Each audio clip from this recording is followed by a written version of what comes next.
Hello, dreamers. Today we're diving into the time lapse of my latest watercolor painting, The Drifting Leaf. I live here in Seattle and I knew I always wanted to paint a fall themed painting. The fall colors here are so beautiful, the hues, the crisp air. So I decided on painting a leaf floating on a puddle with ripples because it just rained.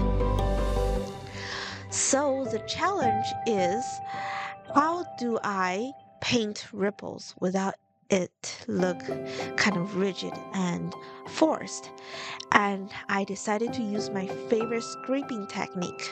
It's been such a game changer since I got the scraper and I discovered that it lifts the paint off so well. So my approach is to layering layers and layers of shadows around the leaves until it's dark enough. And I will take a brush, a stiff brush, or my scraper to take off the top layers of the paint for the light part of the ripple.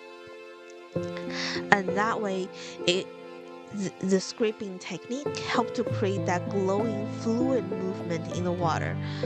And rather than using a single dark shade, I lay down a variety of colors like deep blue and warm pink, or a lot of purples to make the water look alive, make the light reflection look so vibrant. So once the ripple is in place, all I have to do is to touch on the leaf. I love this painting so much because it has that very calm and translucent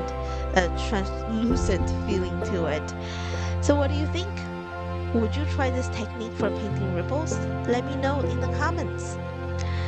And if you would like to own the drifting leaf painting, both the original and prints are available on my website at dreamingwatercolor.com. And if you enjoyed this video or this painting, don't forget to smack that like button and subscribe for more watercolor painting and techniques in the future. Thank you for watching, and as always, keep dreaming and keep painting. See you next time.